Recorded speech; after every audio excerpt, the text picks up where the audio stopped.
Concept to understand here is that unlike computers or smartphones or tablets, these smart home appliances or smart IoT based objects doesn't have memory space inside them, doesn't have any hard disk or RAM type of memory space inside them. So the question to ponder upon is that if they don't have, if these smart IoT based devices don't have any storage devices inside them, if they don't have any storage memory spaces inside them, then where do they store their data? The data which actually they collect day and night 24/7, where they store that data. As we already discussed, that sensor of each and every smart device actually senses and collects data. The answer to that question is that IoT based devices perform their work, and after performing their work, their job, their task, they actually store their data, they transfer their data to some cloud platform they store their data on some cloud storage space.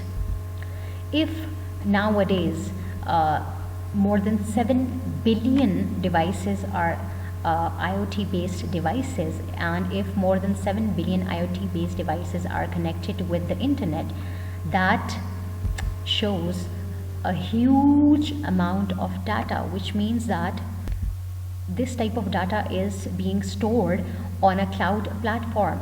The data of 7 billion devices is actually getting stored on different types of cloud platforms. All the smart devices dump or store their data on a cloud storage, on a cloud platform. In order to connect to some cloud storage space, in order to connect to some cloud platform, these internet based devices, these IoT based devices actually need to have internet availability. So coming back to the controlling of an IoT based device, we discussed that at home mostly IoT based smart devices are being controlled by your smartphone. But in other cases that you can control or give instructions to an IoT based smart device through another device, as said earlier, but you can just control an IoT device with speech or voice too, with your word of mouth too. You can give it an instruction to an IoT based device with your word of mouth too, instead of using a smartphone. Let's take an example of a temperature sensor which is being displayed on the screen right now. Imagine a temperature sensor in a building, in an office. An office worker then tells the system, to a smart system, it's too hot. Now the person sitting in this office is actually uttering a command or uttering an instruction to the smart office system that it's too hot here. That IoT based temperature sensor analyzes the command or instruction or word of mouth of that employee, analyzes the text of his speech and extracts the words hot and here. That sensor understands that hot is a concept for heat. It quickly obeys the order of lowering temperature. That's why an IoT based device can learn and understand behaviors in order to perform certain operations, and an IoT based device can self-diagnose the problems while making human-computer interaction possible. Here, human interaction means that an office employee is actually talking to a smart sensor, is giving an instruction or command to the smart sensor. Dear students, if we talk about how IoT actually works, how Internet of Things based phenomena actually works, you need to understand two major concepts: object to object communication, object to object interaction, and human to object interaction or human to object communication. First of all, we will talk about object to object interaction or machine to machine communication. In machine to machine communication, actually, one smart IoT based device is giving instructions or controlling other smart IoT based device. For example, here you can see in this hierarchy, in this flowchart, that a smartphone is actually controlling a smart bulb. Here, actually, IoT is connecting object with another object, a machine with another machine. Here in this flowchart, you cannot say that we are showing some user interaction with the machine, because user is not directly giving any command or instruction to the machine by uttering any command or instruction from his mouth. Actually, user is giving instruction or command to its smartphone, and that smartphone is actually passing the instructions of a user to the smart bulb.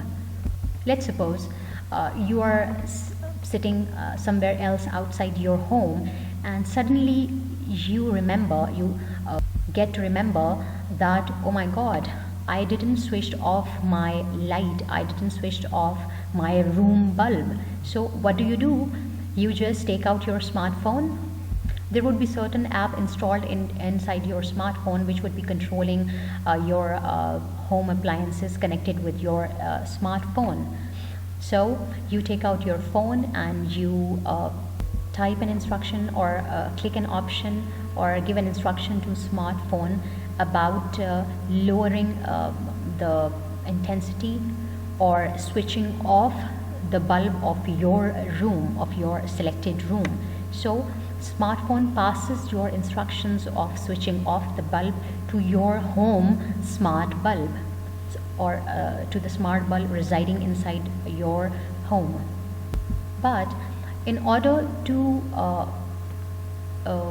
liberate the smartphone to control a smart bulb, it is necessary to have an internet connection between these two devices. If your smartphone is not enabled with internet, or your smart bulb is not enabled with internet, your smartphone cannot communicate or control your smart bulb. So internet is actually a basic facility which should be built inside a smart device. So we can say that one smart device can actually control another smart device. Here you can replace that smartphone with a smart home robot. You must have seen that mainly in Japan or in developed countries, people are now using home robots actually to control their home appliances, to control their smart home appliances. So you can replace here a smartphone with a home robot too. User gives commands or instructions to the home robot, and that home robot can control or act upon the instructions of the user by controlling that smart bulb. So we can say that it is showing a machine to machine interaction. If you talk about human to machine interaction or human to object interaction, we can say that in this case a user is not giving any commands indirectly to the smart object or to the smart IoT based device. Actually, here in this case the user is giving the instructions directly by uttering an instruction or command, by uttering a word of mouth as an instruction or command, which will be processed by the smart air conditioner. User is giving direct instructions to the smart air conditioner without getting involved any smartphone, without getting involved any smart robot, without getting involved any third smart device here, in order to control or in order to take the instructions of a user to the smart air conditioner. So the user is directly giving commands to the smart air conditioner to lower its temperature. The smart air conditioner will process will process the commands or instructions given by the user and will act upon the instructions given by the user. This diagram is also showing, actually displaying object to object interaction, machine to machine communication. You can see that there's a smart device X and there's a smart device Y.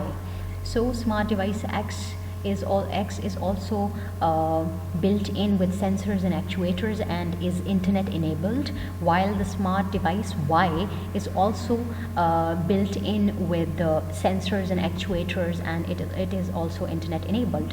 So smart device X sends some data or transfers or exchanges some data with smart device Y, which is actually able to receive the data from smart device X due to the availability of internet. So on the basis of available data, on the basis of data which the smart device Y actually got from smart device X, smart device Y is now able to take necessary smart decisions, is able to take necessary smart intelligent based decisions. Again, the same example can be repeated here of a home robot and of a home smart bulb. Consider that smart device X is a home robot and smart device Y is a smart bulb. So actually that smart bulb or a smart device Y is getting instructions from the home robot, and that home robot is actually telling the smart device Y or smart bulb to get switched off. So smart bulb or smart device Y analyzes the instructions or commands coming from the home robot and takes an intelligent or smart decision after analyzing the data or instructions or commands coming from the home robot.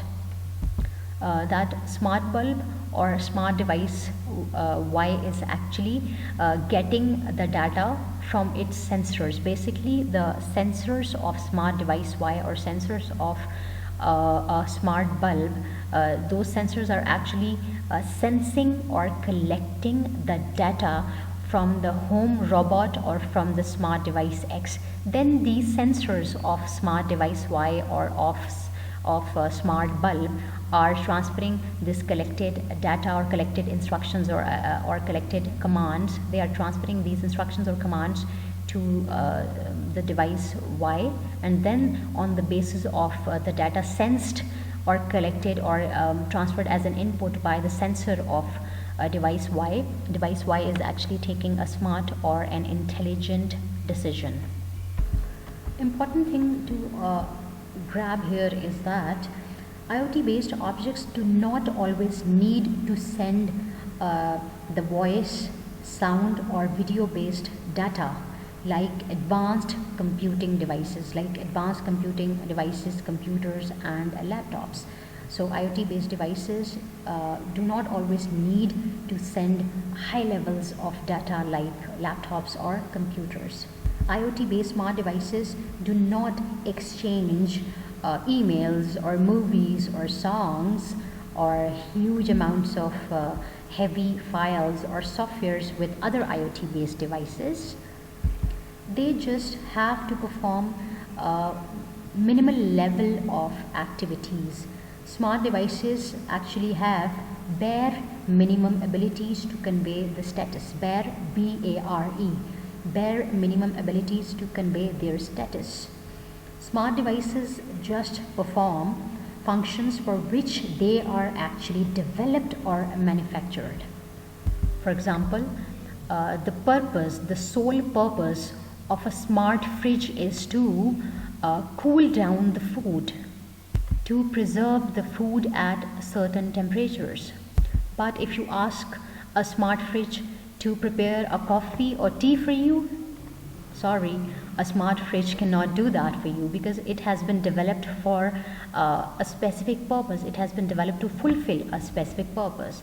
Likewise, a smart toaster's sole purpose is to toast the bread. It cannot cool down or preserve the food for you.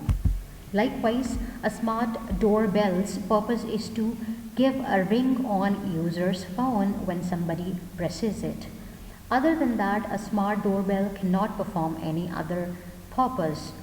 A smart AC's sole purpose is to cool down the room to maintain the temperature inside a building, inside a room, or inside a home. An AC or a smart AC cannot cook food for you. Another important concept here is that, as said earlier, that the sole purpose of every smart device is different from any other smart device, and they just perform actions as per their sole purpose. Likewise, smart devices cannot perform high computing tasks. They don't have any high computing capabilities like a computer or like a laptop or like a tablet. In simple words, you can say that IoT based smart devices are not as smart, are not as intelligent as computers or tablets or your laptops. Laptops, computers, and tablets are high computing, high level computing, advanced computing devices as compared to IoT based devices. They support IoT based devices, like a smartphone supports the functionality of an IoT based device. It controls IoT based devices, but that doesn't mean that smartphone is an IoT based device. Actually, it is not. IoT based devices, IoT based smart devices perform very basic operations. They are developed to perform certain operations. IoT based devices don't necessarily run on batteries. They can be directly connected to any switchboard, like a smart AC or a smart fridge. They are smart, but they are directly getting their voltage from the switchboard. These smart devices, as told you earlier, that they are connected with each other over the internet. And another point to ponder upon is that these smart devices can be either portable or non-portable. Mostly IoT based phenomena or IoT based devices are mostly non-portable, but we can say that IoT involves portable as well as non-portable devices.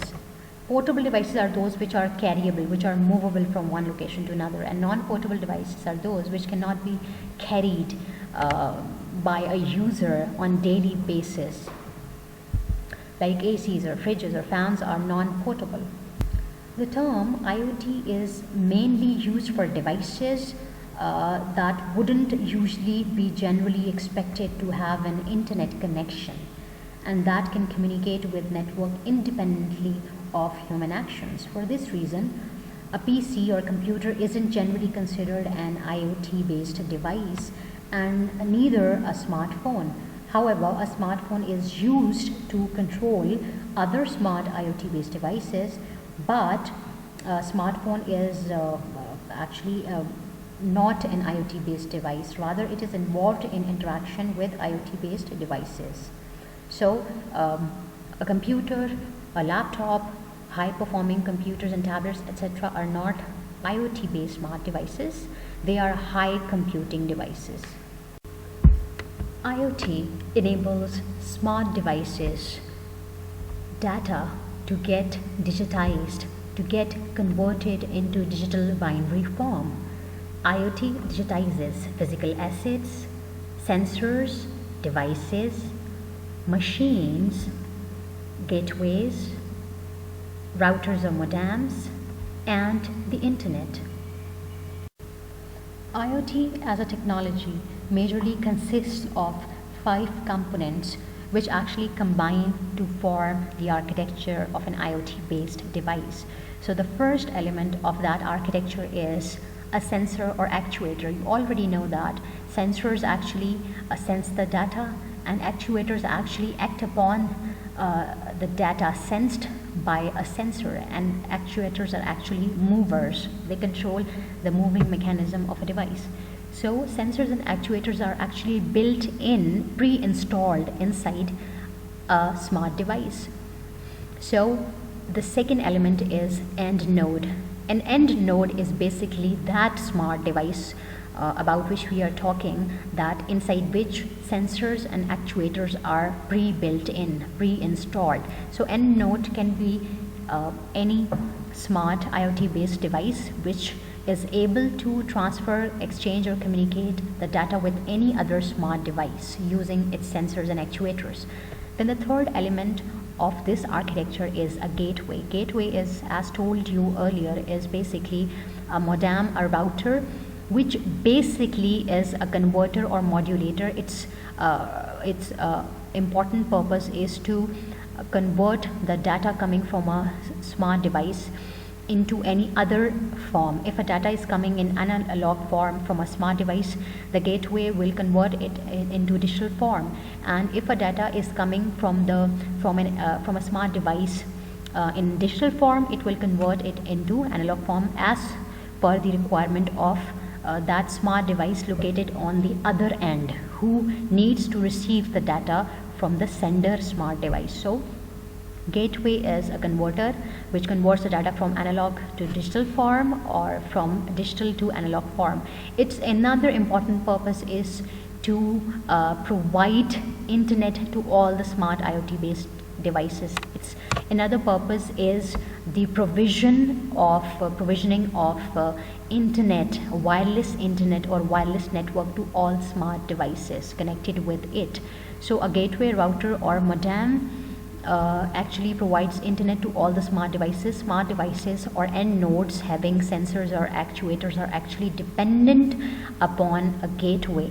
Gateway takes the data of an end node and passes that data to another end node. The data of one smart device has to pass through the gateway present between the devices or connecting all the devices by providing the internet. Then the fourth important element is connectivity or wireless network. Actually, connectivity is dependent upon the gateway. Connectivity or wireless network or Wi-Fi is actually being provided by the gateway, by the modem, by the router. So if we subtract the gateway from an IoT architecture, connectivity would also be subtracted automatically, because connectivity is actually affiliated with gateway. Gateway is a device, and while connectivity is a service, or wireless network is a service being provided by the gateway. Then the fifth and important element is a cloud platform. As told you earlier, that IoT based devices don't have their local memory or don't have enough local memory or storage space inside them in order to store their huge amounts of data. So in order to store the data, all the billions of IoT based devices connected around the globe actually use some cloud platform for storing their data. So if we summarize these concepts, we can say that sensor would enable a device to collect useful information from environment or from any user so that the device can take an action. It senses the data. It collects the data after sensing and then transfers that sensed or collected data in the form of an input to the device, to the device's processor, so the device can take further action on that collected, sensed data collected by the sensor. Then if we talk about actuator, we talked about actuator. Actuator controls the movement mechanism of a device in case that device has got any moving parts. So an end node is a smart device which has built-in actuators or sensors present inside it, while an internet gateway is a device produces data and actually it converts data from one form to another form. It receives the data from the sensor-based smart devices and converts the data coming in the analog to the digital form, or if the data is coming in the digital form, it converts it into analog form as per the requirements of the smart device located at the other end which needs to receive the data. So A gateway routes or transfers data from one smart device to another smart device, as well as a gateway transfers the data from a smart device to the cloud platform too, because as it provides internet to the smart device, so it would help the smart device to transfer its data to the cloud platform. Gateway or modem or router is basically an internet-based converter. So after that we talked about connectivity. Connectivity means any internet-based connection or internet-based network used by the smart devices. And the connectivity can be wireless or wired, cable-based. But in case of IoT-based devices, connectivity needed would only be wireless. Wireless connectivity or Wi-Fi would be needed by the IoT-based devices, and that connectivity would be provided by the modem or router. And lastly, data produced by all the smart devices is stored on some cloud platform or cloud storage space. If we summarize it, we can say that sensor of a smart device, sensor of an end device, end node, collects data from the environment, provides it to the gateway or router for further conversion and processing. Here connectivity matters, as the end devices or end nodes would be connected with the gateway through wireless internet or Wi-Fi. Same like gateway would transfer the data of an end node, end device, to some cloud platform or cloud storage, as that gateway would be connected with cloud platform through internet. We had devices doing things for us before IoT happened, before its arrival. So what is the need for it? What is the difference before and after its arrival? The difference is you had to run machine to machine before its arrival, telling them what to do for you. But with IoT devices, these devices can interact, collaborate, and learn from each other's experiences. They can collaborate and exchange data using internet. So just like the humans do, reducing human interaction in a machine's cycle. The machines here are continuously in touch with one another and could be pre-instructed on what to do and what to do, what not to do, and when to do. IoT-based devices and machines can adapt to human needs.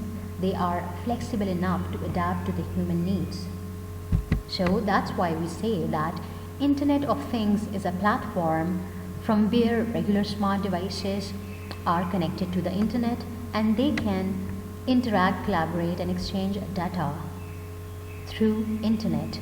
Even they can exchange data or store data on a cloud platform.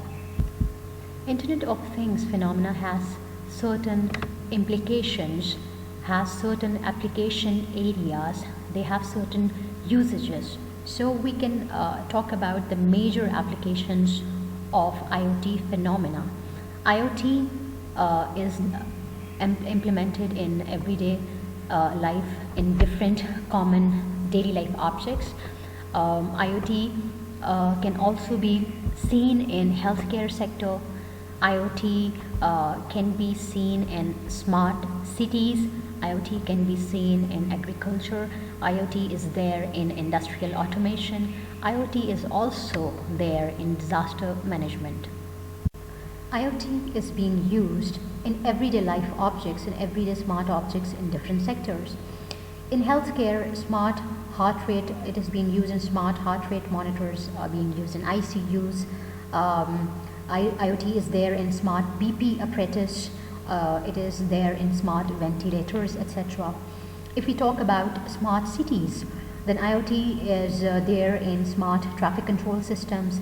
Even IoT is controlling your traffic signals, traffic stands, and it is there in smart buildings, in smart population management systems. It is controlling smart cars. It is there in smart offices, etc. If we talk about agriculture, it is there in smart farming tools. It is there in smart irrigation techniques. It is there in smart greenhouses. It is also facilitating smart tube wells. If we talk about industrial automation, IoT is there in its monitoring processes. It is there in smart tools and equipment for manufacturing. It is also providing smart monitoring tools and smart quality control systems. It is also providing smart optimization techniques. And it is also there in smart disaster management sector. Now we are done with IoT computing, Internet of Things computing. Now moving towards mobile computing, which is the last topic of modern uses of computers. So what is mobile computing? You must be thinking that word mobile is involved, so it is all about a mobile or about a cell phone, and that is not true. Here mobile means, or mobile, you can pronounce it as mobile or mobile. So here the word mobile actually means portability. Mobile means some portable device which can be carried from one place to another, which can be easily moved by the user carrying along himself. So mobile computing is a technology that allows exchange or transmission of data through wireless portable devices, or which allows the exchange or transfer of text data, audio data and video data.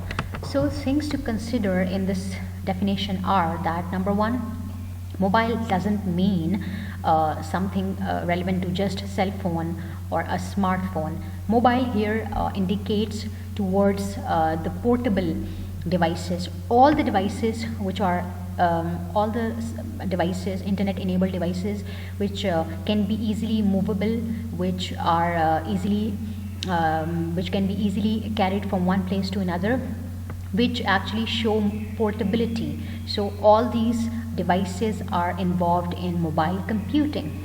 Second thing to ponder upon is that mobile computing actually facilitates these portable devices if these devices use some wireless network or Wi-Fi.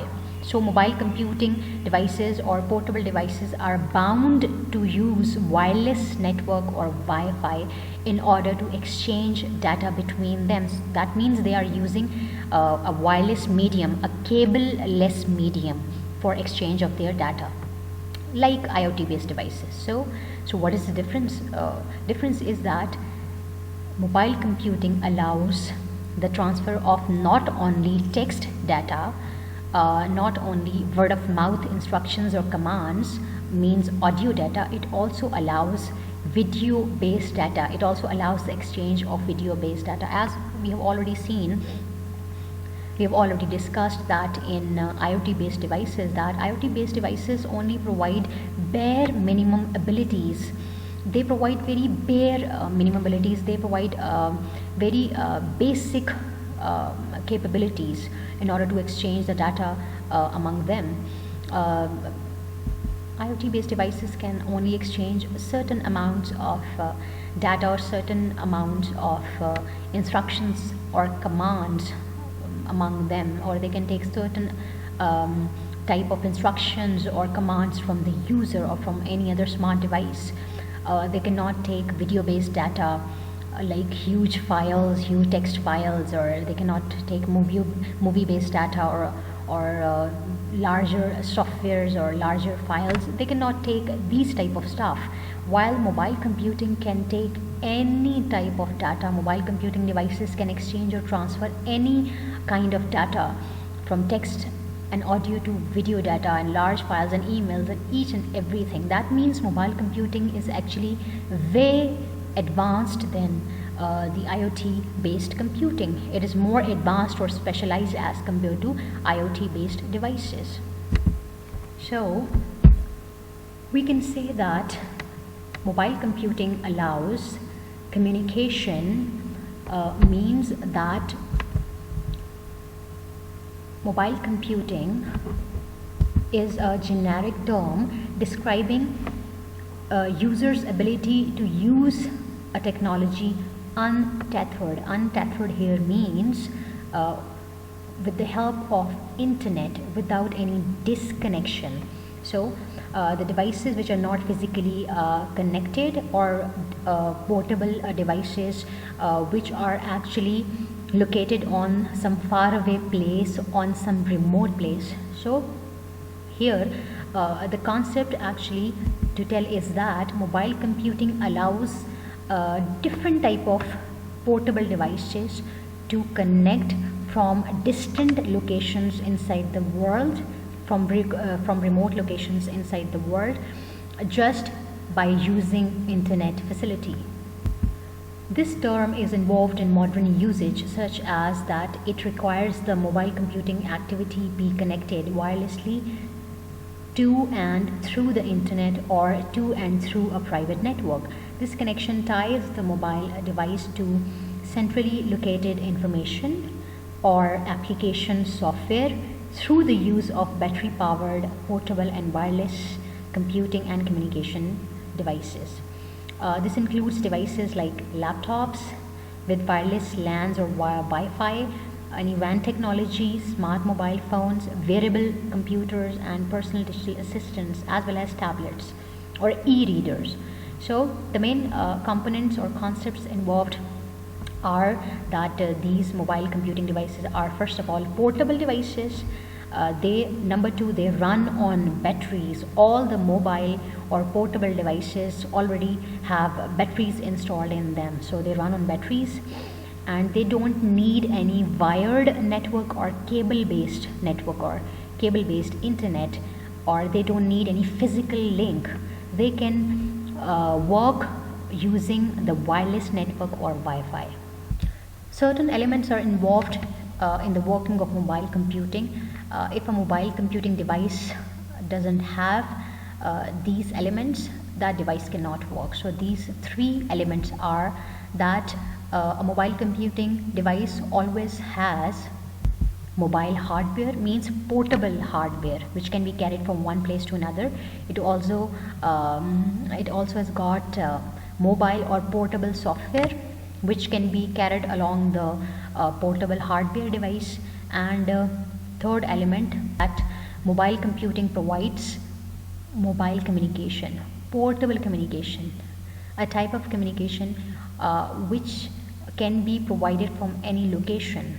If the device moves, if the device is portable, it moves from one place to another, it moves from one network to another. Of course, along with that device, its softwares and its data also moves. The location of communication of that portable device, that portable computing device actually changes. So that's why we say mobile communication or portable communication. Basically, mobile communication refers to the communication or transfer of data or exchange of data among the devices, which takes place through non-portable devices. Means mobile communication actually takes place among non-portable devices. Mobile means actually mobile means portable, sorry. It takes place between the portable devices. So this communication takes place between, as we have said, portable devices over a wireless medium, over a Wi-Fi medium, and it does not need any type of physical link or cable-based medium or any type of guided medium. Cable-based medium is also called as guided medium, in order to connect with any other portable device. It just needs a wireless network or Wi-Fi in order to connect with some other portable device. For example, if one smartphone wants to send an email to some other laptop, now a smartphone is also a portable device, portable mobile computing device, and a laptop is also a mobile computing device. So both type of devices, smartphone as well as a laptop, they both need to have internet enabled inside them. And type of internet could be wireless internet or Wi-Fi internet. A laptop as well as smartphone, they don't need cable-based internet or a physical link or any type of guided media. So the data between a smartphone and a laptop, between these portable devices, would be transferred through the radio waves. Radio waves carry the data from one device, suppose from a smartphone, and then radio waves take along that data and send it to the waiting device, send it to the laptop who's waiting for the data to come from the smartphone. So it means that radio waves act as carrier. Radio waves, again listen to it, important point, radio waves act as carriers between these mobile portable devices for exchange of data. If there would be a cable between those mobile computing devices, which is actually not true, but if there exists a cable between the portable devices, or if there exists a cable which actually connects those portable devices, then the data would travel through that cable from one mobile or portable device to another mobile or portable device. But that is not the case in portable devices that don't use cables or guided medias. That's why the data from one mobile or portable device from one portable device would be transferred to another portable device through the air medium using radio waves. Communication which takes place between the portable mobile computing devices would be in full duplex mode. Full duplex, D-U-P-L-E-X, in full duplex mode means both the devices, smartphone and laptop, both the portable devices would be able to actually transfer and receive. Both the devices would be able to exchange the data between them at the same time. Full duplex means both the devices would be able to receive the data or send the data in both directions at the same time. Then the second element involved in mobile computing is mobile hardware. Mobile hardware includes mobile or portable devices or device components that receive or access the service of mobility or portability. So mobile hardware is actually any type of hardware, or they are referring towards the type of device which actually supports portability. So a mobile hardware is a portable device, a portable hardware which supports portability, which supports being carried from one place to another, being moved from one place to another. So mobile hardware means portable devices which can be carried from one place to another easily and conveniently on daily basis. Then the third element involved in mobile computing devices is mobile software. Mobile software means portable software. Mobile or portable devices, operating system software, and actual software which controls all activities and operations of a device, which means that every device in the world has certain type of an operating system. An operating system is the basic software which actually controls all the activities and functions of our device, and it also supports other types of softwares. It enables all the programs or softwares to run on its platform. So without an operating system, a device cannot be switched on, even it cannot function. So mobile software here means operating system, an operating system, a portable operating system of a portable device. So operating system, an operating system or portable operating system of a portable computing device is actually the engine for that device.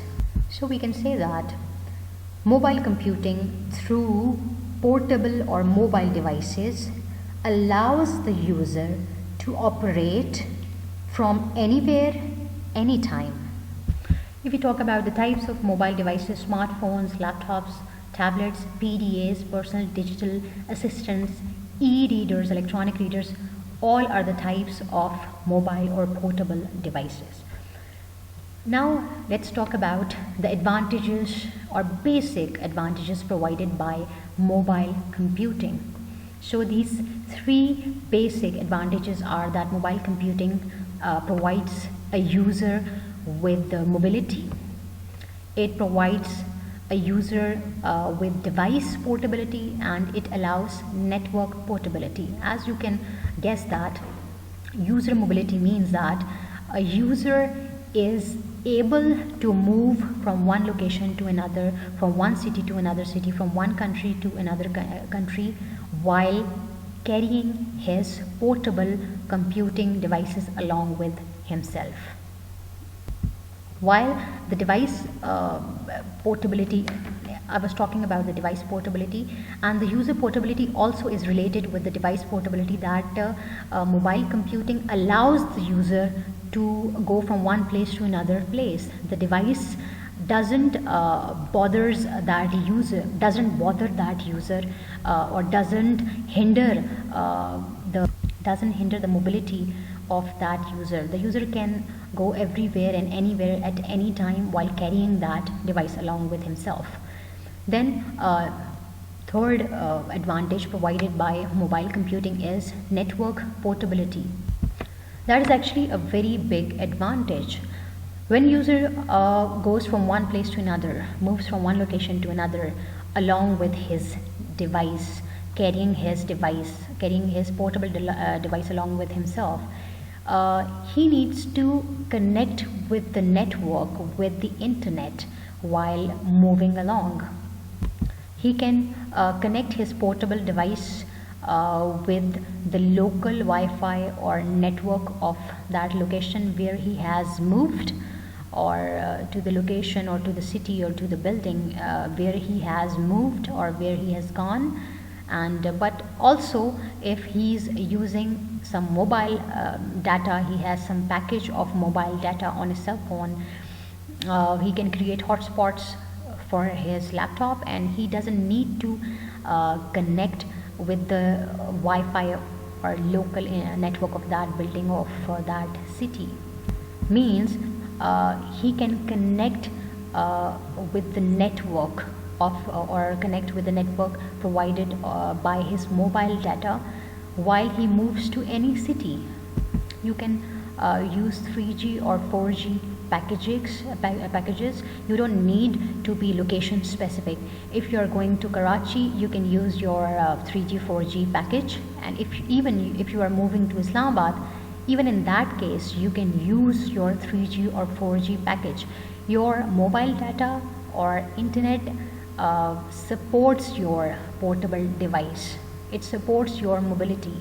So portable devices allow humans to access data and information from anywhere, any place, at any time.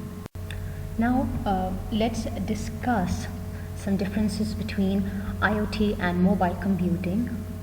This would make your concepts clearer. Okay, Ji.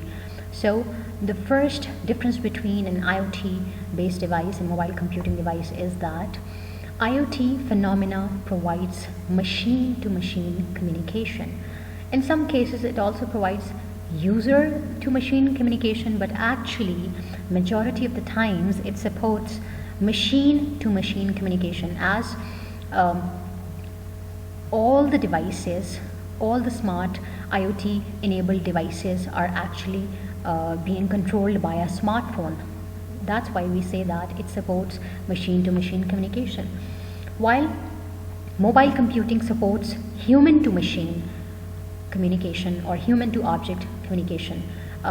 You can say that human is always interacting with his smartphone. A person is always interacting with his smartphone. That's why we say that it supports human to machine communication. Second difference is that IoT supports most of the times non-portable devices. It supports most of the times non-portable devices which cannot be carried or moved easily from one place to another. Like a fridge is non-portable, cannot be carried on daily basis. Like an AC is non-portable, it is fixed on a wall. And like a fan is non-portable, it is fixed on one place. On the contrary, mobile computing always supports portable devices, all the devices which can be carried or which are movable. So the next difference is that IoT based devices get voltage directly from a switch or from any other charge bank or from any other such thing, while the mobile computing devices or portable devices always they get their charge from batteries, they run on batteries. Then the next difference is based on internet. IoT based devices actually they use wireless internet or Wi-Fi type of network or cable-less internet, while the mobile computing devices they use wireless network as well as they has the capability to use the wired network. You need to remember that mobile computing devices also use, most of the times they also use wireless network or Wi-Fi, but actually they have this built-in capability to use wired network. I'll give you an example of a laptop. Laptop is always catching the signals. It is always using Wi-Fi or wireless internet, but if some error is occurring and you are unable to use your Wi-Fi, wired network is the alternative. A mobile computing, a portable device or a laptop can use a wired based network. You can just plug in a LAN cable into your laptop's port and just you can use the wired internet too. The next difference is based on the nature of devices. IoT based devices are actually daily based common objects which are actually smart, which have been built with sensors or actuators to enable them to get the status of smart. They are internet enabled too. While the mobile computing devices, they are always some kind of specialized or advanced computing devices. Those devices which can perform all high level tasks, all high level processing, they have all high level processing capabilities. While the next difference is on the basis of its focus, on the basis of their focus. IoT based devices always focus on connectivity. The phenomena actually focuses on connectivity, that all the IoT enabled smart devices should always be connected with one another as well as connected with the cloud platform, while the mobile computing or portable devices actually they focus on portability. Mobile computing, why focuses on portability? Because mobile actually indicates portability. Mobile means portability. So this is a phenomena which actually circles around portable or carryable or movable devices. Then we talk about the elements. IoT based devices have sensors and actuators built inside them, while the mobile computing devices also have in some cases sensors and actuators built in them, while there are many mobile computing devices who don't have any type of sensors and actuators built inside them. You can probably say that some mobile computing devices have sometimes sensors, but actually most of the mobile computing devices don't have actuators.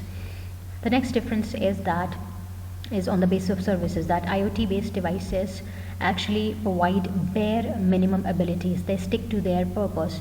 They provide very low level capabilities, while the mobile computing devices provide advanced computing capabilities to the user. Then we talk about the IoT based devices, that IoT based devices use cloud platform for data storage. As told you earlier, that IoT based devices don't have storage memories or high storage capacities like computers or laptops built inside them.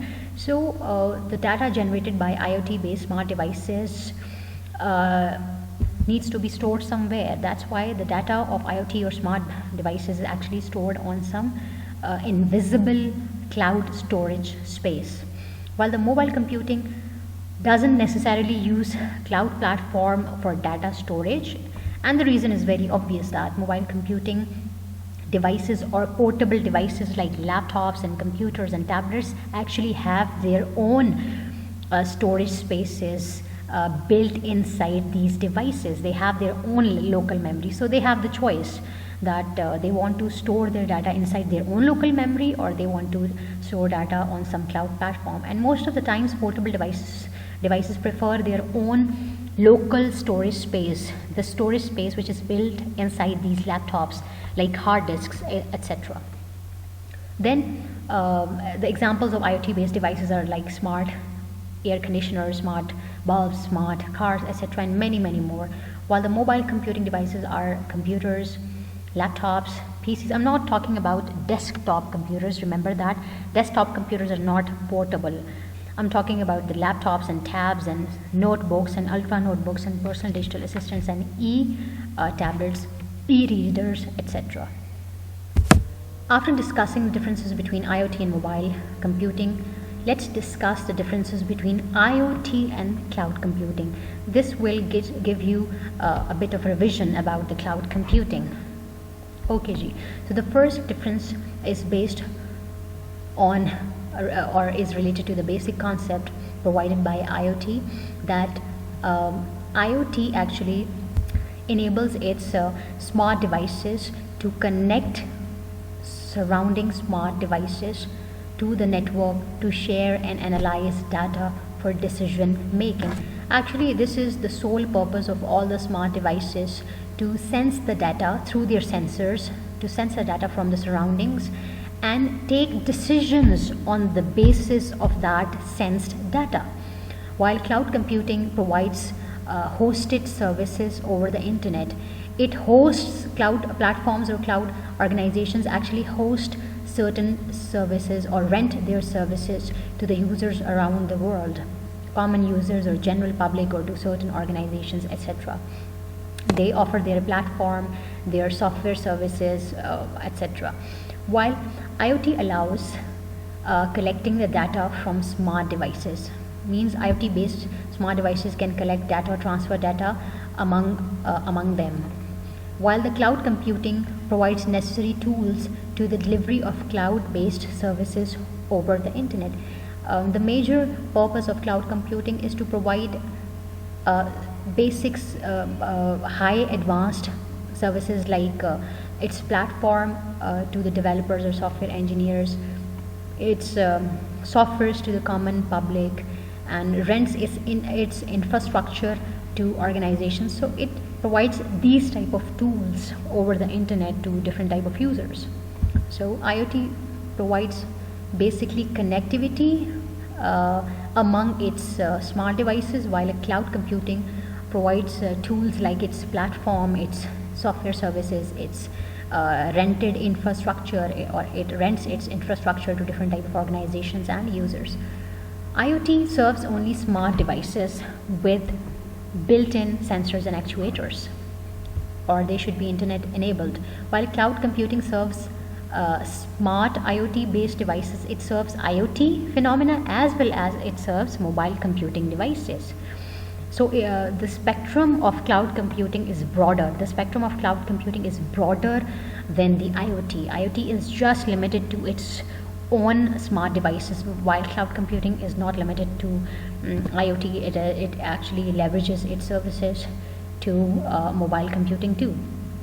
IoT based objects can only use wireless internet or Wi-Fi, cable-less internet, while cloud computing allows the devices to access its platform through wireless network, through Wi-Fi, as well as through wired network, through LAN cables through. So that's why we say its spectrum is broader than the IoT. IoT involves daily based smart objects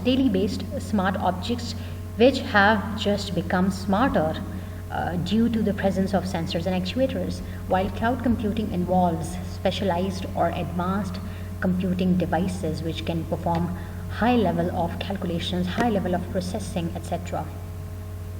Then the IoT borrows cloud services using cloud platforms, especially for storage. And a very interesting fact is that IoT is also dependent on cloud computing for storage. Very interesting thing is that IoT is actually a user of cloud computing, while cloud computing is not a borrower. Cloud computing lends its services to IoT based devices. So cloud computing has got the upper hand. IoT based devices connecting with on another are visible to user. It's one another. IoT-based devices connecting with one another are visible to the user. Means IoT-based devices are have the visibility that they are visible to the user's eyes, while cloud computing services and its platforms are not visible to the user. Cloud service providers and cloud platforms are invisible. Dear students, your only assignment this week is to note down all your questions, ambiguities, confusions, your queries from all your past lectures which we have delivered till date on a paper. As told earlier, on Tuesday 21st of July from 11 a.m. to 12 p.m. I'm going to conduct an online Zoom class where you can ask your questions. Everybody should be on time, should connect 10 minutes before the original time, because connection also takes right about 10 to 15 minutes. Your internet should be enabled and you can download this Google Zoom software on your smartphone as well as on your laptop, so you can take your live class questions answers based live session on your smartphone as well as on your laptop. But in order to take this class, you need to first of all download this software. You would download that software on your smartphone as per your requirement, as well as you can download it on your laptop. The process of downloading that software, I'm telling you those steps in order to make you clear. Okay, dear students, I'm going to tell you the steps involved in downloading this software called as Google Zoom. So the first step obviously would be that you need to download this software. You can choose any website of your own choice, or you can just enter a keyword Google Zoom software free download in the search bar of your browser, or you can download this software from digitaltrends.com. As you can see on top of the screen, that in that URL box here's written downloads.digitaltrends.com. So you can download the software from here. You need to remember is that I'm telling these steps for downloading a software on your Windows based laptop system or computer system. But if you want to download this software on your smartphones, you need to go to the Play Store. Okay, so you need to download the software. Here you can see I have opened Google Play Store, and you can download Google Zoom's app from the Google Play Store for your smartphone or for your cell phone. When you would be done with the downloading of the software, you would open its setup. It would give you the option run and cancel. You need to click on that run option. When the installation of that software, when the installation of the setup of that software would complete, it will give you a dialog box like that to launch the Zoom. Click on this option, Launch Zoom. After clicking on Launch Zoom, click on Open URL Zoom Launcher. Click on that option too. It would take few minutes or few seconds. In some cases, the software would be installed and launched, and the first interface or window you would be able to see is that. Now you can see that this interface is the first interface of Google Zoom software. Here you can see 4 options. You would always see 4 options on the first interface of Google Zoom. New meeting, join, schedule, and share screen. The options which actually relate with you are join or share, in some cases share screen. The new meeting option or schedule meeting option would only be used by the teacher for you and for the conduction of the live questions answers session. you would click on that option, join. When you would click on that option, this dialog box would appear, which would ask from you, enter the meeting ID and enter your name. Now what you would do is that I, as an instructor, would provide you with a meeting ID as well as a personal password to join the meeting. Anybody who would have that meeting ID issued by the teacher and password issued by the teacher would be able to join this meeting. In this text box where this is written, enter your name, you have to write down your own name so that the teacher or instructor could know that what is your name and could take your attendance.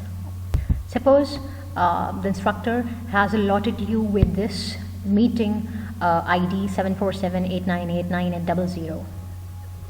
After applying the meeting ID and entering your name, and after applying the password, you would click on this join option. When you would enter the live questions answers session, you would enter this Google Zoom meeting, you would see this interface. Here you can see this letter A. Actually this letter shows that the meeting has been hosted by, or the meeting has been conducted by a person whose name actually starts from A, or whatsoever setting has been done by the teacher or instructor. So this is the interface you need to join, which shows that now you are connected with the online meeting session. Now you would be able to ask your any type of questions from the teacher. You need to click on this start video button, as well as you need to unmute your audio button so the teacher can listen to you or the teacher can see you. Inshallah, dear students, hoping to see you next Tuesday in our live questions answers session, in our live meeting based class. You need to be there at any cost. Start with your list, start making a list of your questions, ambiguities and confusions. Till then, stay safe, stay healthy, take care of yourself, and Allah Hafiz.